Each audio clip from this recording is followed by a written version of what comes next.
Your thoughts could make you sick.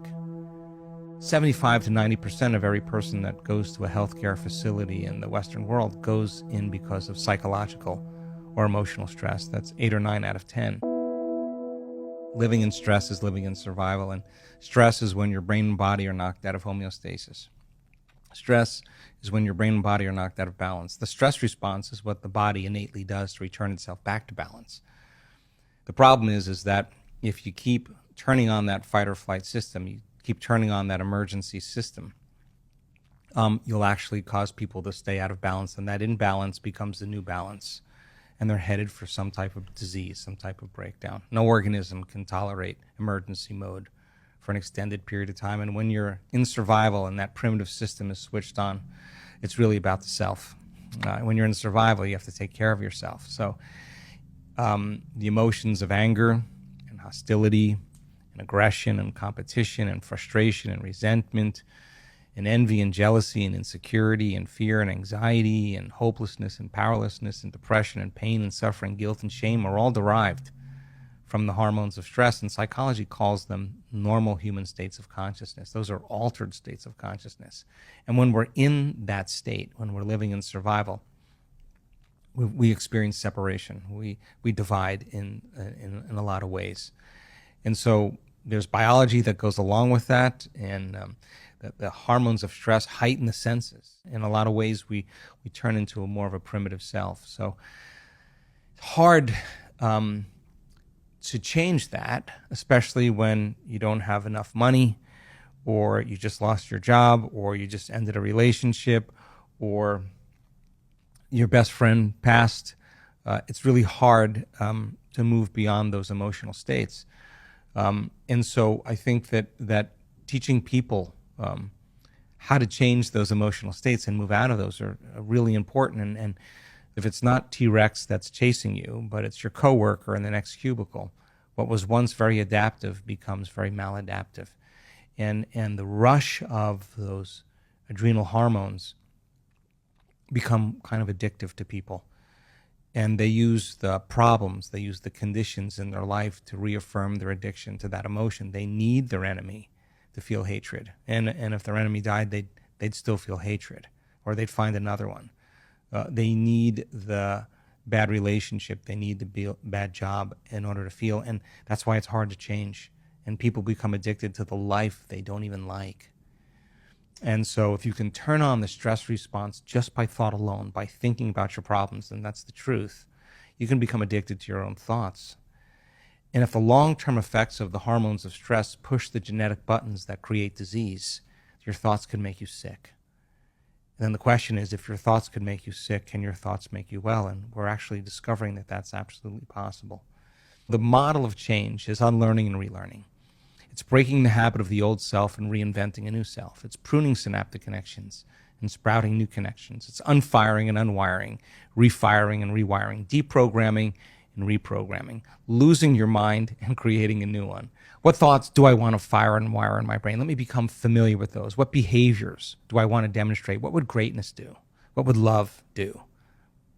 And actually rehearse a greater way. Rehearse it enough times so that you could actually step into that footprint. Teach your body emotionally that there's another way to feel, and do it over and over again. It'll become familiar to you. Turns out if you teach people how to do that, in 7 days you can see very profound biological changes if they immerse themselves into the experience. And what do those biological changes look like? And there are dramatic changes in the way their brain works, very significant changes. Some of them are really outstanding changes.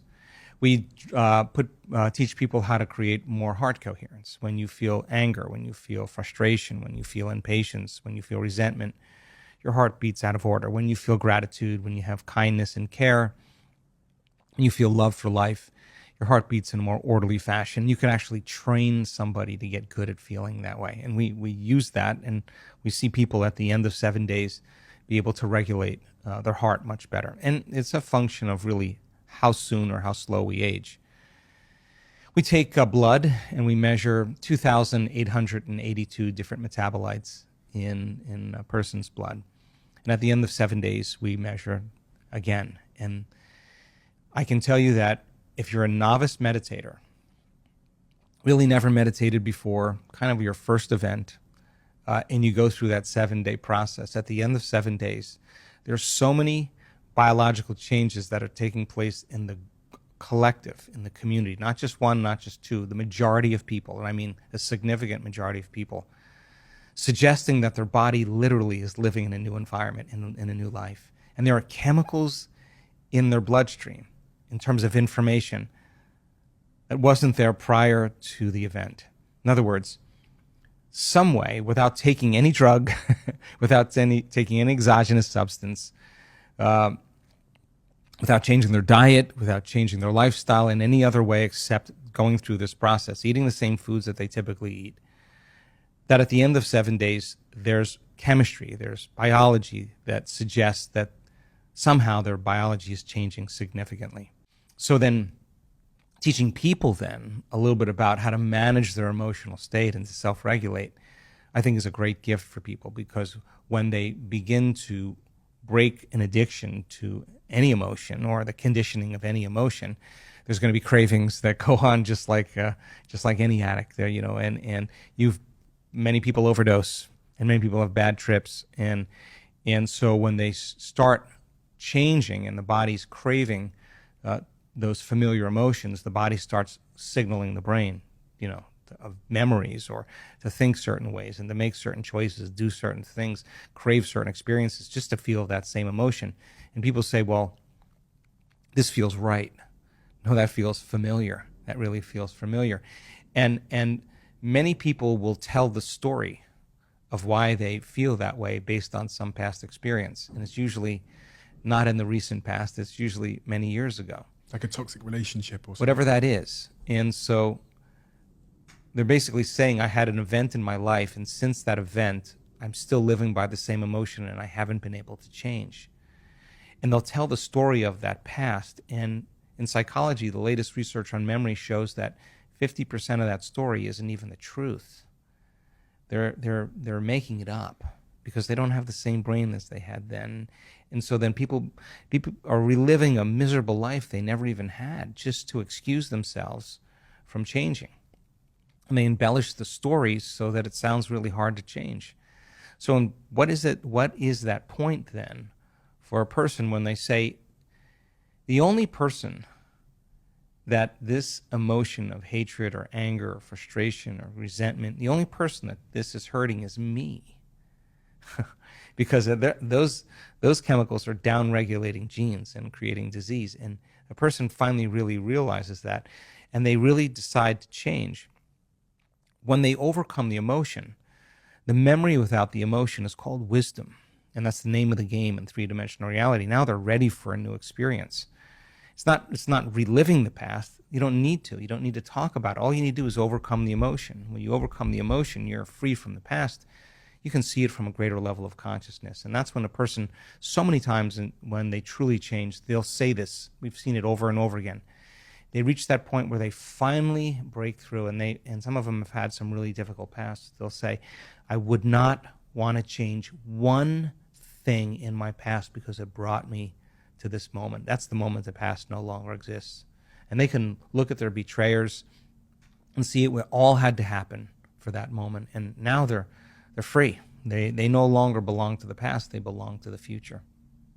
I've never heard the concept or idea of being addicted to a negative emotion. People talk to me about being addicted to dopamine and pleasure and, and all those things, and, like masturbation and sugar. But the thought of being addicted to a negative emotion, it's what you said to me earlier about the guilt. Well, think about this.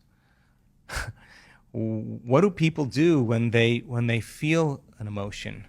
What do? They rely on something outside of them to make that emotion go away. So whether it's the masturbation or the pornography or the gambling or the shopping or the sugar or the whatever, it's all because they're trying to make that feeling go away. And they're using something outside of them. So then there is some emotion that the person is regulating. That's why they're doing that. They're doing that, right? So change the emotional state, and it makes sense then the need to do it diminishes. Which doesn't seem to be very easy to do, change my emotional state. Well, again, I think if you understood what you were doing and why you were doing it, just like learning anything, if you understood a formula, I think it wouldn't be as hard as you think it is. I mean, because there is a way to change. Our research is pretty outstanding because there's not a whole lot of drugs that are as effective.